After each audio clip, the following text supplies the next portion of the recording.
تو میرے بھائی بہنوں، اللہ کے واسطے میری فریاد سنو، تمہارے گھروں کی خوبصورتی میرے نبی کی غلامی میں ہے۔ یہ ڈبل جابیں چھوڑو، یہ بڑے بڑے گھروں کی دوڑ چھوڑو، بڑی بڑی گاڑیوں کی دوڑ چھوڑو، اپنے گھروں کو بچاؤ اللہ کے واسطے، چونکہ یہاں کی نسل خطرے میں ہے۔ پاکستان میں کوئی برے سے برا بچہ بھی ہوگا تو ایتھیسٹ نہیں بنے گا، اسلام نہیں چھوڑے گا، یہاں اسلام چھوڑ دیتے ہیں۔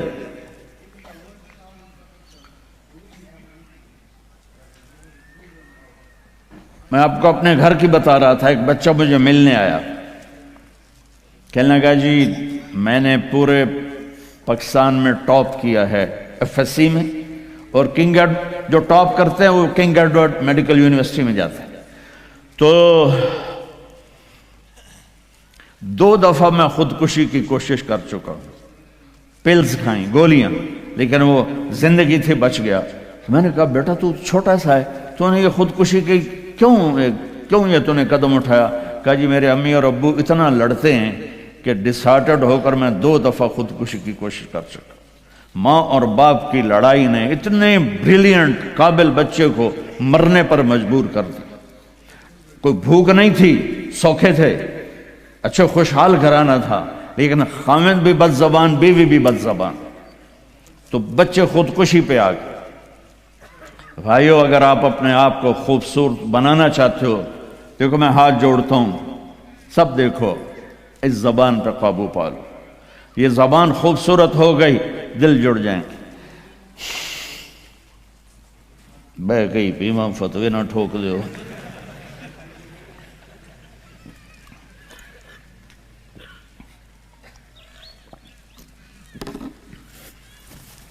ہماری ایک دھوبن تھی ماسی شریفہ، 85 میں بیچاری فوت ہوئی، چھوٹا قد تو بڑی لڑاکی۔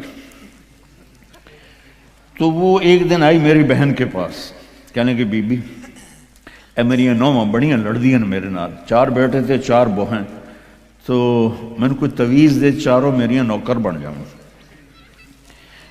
میری بہن کو تو پتا تھا کہ لڑدی تھا آپ ہے، تو اس نے نا اسے کاغذ پر کچھ لکھا کے نا یوں کر کے نا اسے تعویذ کو رول کر کے، کماسی شریفہ اے تعویذ ہے بڑا سانپ کے رکھڑ آنا، جب تیری لڑائی ہونے لگے تو نے یہ تعویذ ایتھے رکھ کے چک مار جانا ہے۔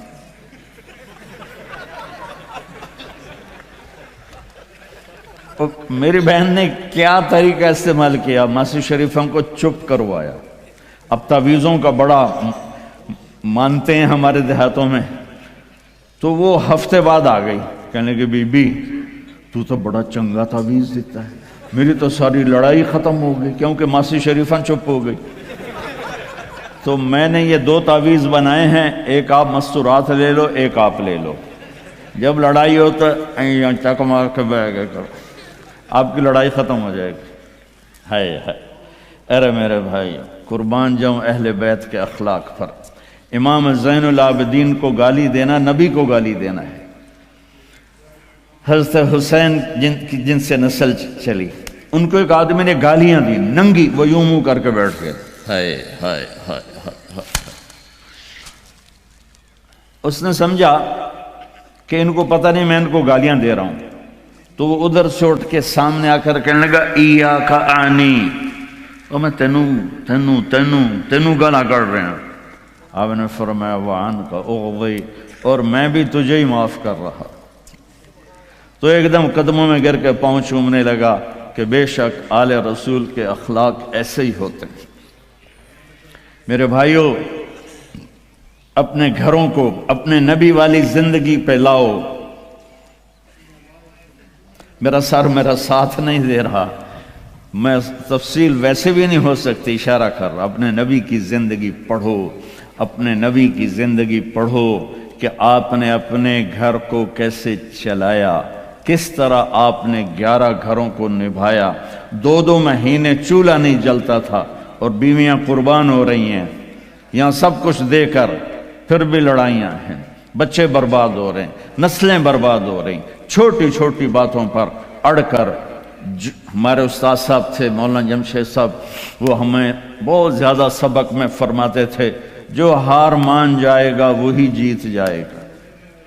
ہار مان جایا کرو، جھک جاؤ، جھک جانے۔ میرے نبی نے فرمایا جو جھک گیا اور معاف کر گیا، میں گارنٹر ہوں اگر اس کی عزت کم ہو تو مجھ سے آ کے لے لے۔ جو معاف کرے گا اللہ اس کی عزت بڑھا دے گا، جو بدلہ لینے پہ آئے گا پورے گھر کو توڑ کے رکھ دے گا۔ یہ چند روزہ زندگی ہے۔ میرے نبی کی دو سنتیں لے لو، ایک زبان پہ قابو، یہ اس زبان پہ قابو پا لو، اس زبان پہ قابو پا لو، اس زبان پہ قابو پا لو، تو آپ کے گھروں کے 90% مسائل ختم ہو جائیں گے۔ اور دل کو سب سے صاف رکھو، اور اپنے ایک دوسرے کا ہاتھ بٹھاؤ، اپنے بچوں کو اپنی دولت سمجھو، ان کو یہاں اچھا مسلمان بنا کے چھوڑو۔ اب یہ نسل یہاں رہنے والی ہے، واپس نہیں جائے گی، نہ تم جاؤ گے نہ تمہاری نسلیں جائیں گی۔ ایک پٹھان کوئی بیٹھا ہو تو پہلے معافی مانگتا ہوں، تو ایک پٹھان کا خرگوش گم ہو گیا، تو لوگوں نے افسوس کیا کہ خان جی آپ کا تو خرگوش گم ہو گیا، تو وہ کہنے لگا ارے بھائی غم نہ کرو، ہم نے اس کو نسوار کھلایا ہوا ہے، جب نشہ ٹوٹے گا ہمارے پاس ہی آئے گا۔ تو تمہیں آسٹریلیا کی نسوار لگی ہے، تم پاکستان واپس جاؤ گے؟ نہیں جاؤ گے، ادھر ہی رہو گے۔ لہذا یہاں اس طرح زندگی سیکھو کہ آپ کی نسلیں اسلام پہ باقی رہیں۔ میں اس ایسے اداروں پر محنت کرنے والوں کو سلام پیش کرتا ہوں، فضیل صاحب کو، عاصم کو اور وسیم کو، اور اس طرح جتنے بھی کوشش کر رہے ہیں۔ دارالعلوم گیا تھا، وہاں دیکھا تھا، جیسے ابھی اب انہوں نے اعلان کیا ابھی ہر جگہ جب تم نے رہنا یہاں ہے تو یہیں خرچ کرو، یہاں ڈھونڈو کون زکوٰۃ کا مستحق ہے اس کو زکوٰۃ دو، یہاں ڈھونڈو کون ضرورت مند ہے وہ غیر مسلم بھی ہے تو صدقہ دو، زکوٰۃ مسلمان کو ہے، صدقہ دو، اوپر دو۔ زکوٰۃ دینے سے آدمی سخی نہیں بنتا اور بخیل بھی نہیں رہتا۔ رات بھی ان کے سکول آیا تھا تو یہ میں نے ایک قصہ سنایا تھا کہ زکوٰۃ دینے والا ایک ہوتا ہے نا مرد، ایک ہوتی ہے عورت، ایک درمیان والا کون ہوتا ہے؟ وہ دسو، خسرا۔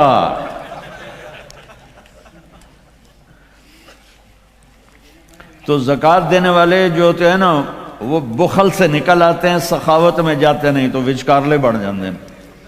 تو صدقہ بھی دیا کرو۔ خسرو پرویز ایران کے بادشاہ کے پاس ایک آدمی مچھلی لایا، اس کو بڑی پسند آئی تو اس نے شاہی جوش میں کہا 4000 درہم دے دو۔ بہت بڑی دولت تھی، جیسے $4000 سمجھو ایک مچھلی۔ تو اس کی بیگم نے اس کے کان میں کہا یہ کیا کیا ہے؟ دربار تھا کہ 4000 تم ایک مچھلی پہ دے رہے ہو تو خزانہ خالی ہو جائے گا، واپس لو اس سے پیسے اور مچھلی واپس کرو۔ انہوں نے کہا میں بادشاہ ہو کر پیسے کیسے واپس لوں، یہ تو ہو ہی نہیں سکتا۔ انہوں نے کہا میں بتاتی ہوں، تم اس کو بلا کے پوچھو بھائی یہ مچھلی کیا ہے، نر ہے یا مادہ؟ وہ کہے گا نر ہے، تم کہنا ہمیں مادہ چاہیے تھی، یہ تمہاری مچھلی ہمارے پیسے دو۔ اگر وہ کہے یہ مادہ ہے تو تم کہنا بھی ہمیں نر چاہیے تھا، یہ تمہاری مچھلی ہمیں پیسے دو۔ ہاں ہاں ہاں، کب ہے اس کو بلاؤ بلاؤ بلاؤ بلاؤ۔ وہ باہر نکل گیا تھا، اس کو بلا لی۔ او بھائی یہ مچھلی نر ہے یا مادہ؟ وہ کوئی پیو دا پتر اسے کہ صحیح ہے ہی جڑائے، یہ نہ نر ہے نہ مادہ۔ انہوں نے کہا 4000 اور دے دو۔ تو میرے بھائیو، آسٹریلیا اگر آپ کے پاس پاسپورٹ ہے تو یہ آپ کا ملک ہے، یہ آپ کا دیس ہے۔ میں آپ کے سامنے ہاتھ جوڑتا ہوں، اسلام پہ حرف نہ آنے دو، جھوٹ نہ بولو، دھوکہ نہ دو، فراڈ نہ کرو۔ یہاں کی لڑکیوں سے اس لیے شادی نہ کرو کہ کاغذات بنانے ہیں، یہ دھوکہ ہوگا، فراڈ ہوگا۔ اور میرے نبی کا فرمان ہے میرا امتی ہر گناہ کر سکتا ہے، دو کبھی نہیں کرے گا، ایک جھوٹ کبھی نہیں بولے گا اور ایک دھوکہ کبھی نہیں دے گا۔ آپ میں جو تاجر بیٹھے ہوئے ہیں ٹیکس نہ بچاؤ، جو جابین ہیں ان کا ٹیکس تو اپنے آپ کٹ جاتا ہے، لیکن یہ جو تاجر ہیں یہ ہیرا پھیری کر کے ٹیکس بچاتے ہیں۔ تو میں آپ کے سامنے ہاتھ جوڑتا ہوں، سچائی پر پیسہ قربان کر دو، پیسے پر سچائی کو قربان نہ کر دو۔ اگر تمہاری کمائی 1 لاکھ ہے تو 1 لاکھ شو کرو، اور اس کو جتنا ٹیکس بنتا ہے ادا کرو، اللہ تمہیں پتہ نہیں کہاں کہاں سے دے گا۔ دیکھو یہ لوگ آپ پہ لگاتے ہیں، آپ پر خرچ کرتے ہیں، آپ کا ہر سہولت کا خیال کرتے ہیں۔ آپ اسلامی ملکوں میں 50 سال بھی گزار دو تو آپ کو پاسپورٹ نہیں دیتے، آپ 4 سال گزارتے ہو آپ کو پاسپورٹ دیتے ہیں، آپ کو برابر حقوق دیتے ہیں۔ آپ ان کو دھوکہ دو، کسی کو بھی دھوکہ دینا حرام ہے، اور جو اتنے خیر خواہ ہوں ان کو آپ دھوکہ دیں اور ٹیکس بچائیں، کیا کرو؟ شادی پہ لٹا دیتے ہیں، شرابوں پہ لٹا دیتے ہیں۔ رزق حلال، شرابیں نہ بیچو، رزق حلال کماؤ، اللہ سے مانگو کہ اللہ میں توبہ کرتا ہوں میرے لیے راستہ نکال، اور پھر اس کی کوشش کرو، اللہ راستہ دے دے۔ آپ ان کے ساتھ وہ انگریزوں کے دور میں نا دلی میں ایک وہ پک پاکٹ والا تھا، جیب کترا، تو اس کا چیلا شام کو 2 روپے لے کر آیا، تو اس نے اس کو تھپڑ مارا کہ صرف 2 روپے سارے دن میں؟ انہوں نے کہا استاد جی آج ایک بڑا مال چرایا تھا، ایک انگریز کی جیب کاٹی تھی، لیکن 4 قدم چلا تو مجھے خیال آیا سبحان اللہ کہ اگر قیامت کے دن عیسیٰ علیہ السلام نے میرے نبی کو گلہ دے دیا کہ آپ کے امتی نے میرے امتی کی جیب کاٹی تھی تو میرے نبی کو شرمندہ ہونا پڑے گا، تو میں نے وہ پیسے اس کو واپس کر دیے، اور یہ 2 روپے اپنے دے کپے تو اس نے خوش ہو کر اس کو 10 روپے انعام دیا۔ تو بھائیو دیکھو کل قیامت کے دن اپنے نبی کو شرمندہ ہونے نہ دینا کہ دھوکہ، فراڈ۔ نوجوان شادیاں کرتے ہیں کہ پیپر بن جائیں، ریئل شادی کرو ٹھیک ہے، لیکن پیپر بنانے کے لیے اللہ کے واسطے ایسا دھوکہ۔ اب تاجر ہو اللہ کے واسطے ٹیکس نہ چراؤ، یہاں کے قانون کی پاسداری ان سے بھی زیادہ کرو۔ ہمارے ملکوں میں ٹیکس نہیں دیتے کہ ہیرا پھیری ہے، حکومت کے کارندے کھا جاتے ہیں، کچھ راستے میں ادھر ادھر ہو جاتا ہے، کچھ تھوڑا بہت لگ بھی جاتا ہے، تو وہاں تو اس لیے وہ ٹیکس نہیں دیتے۔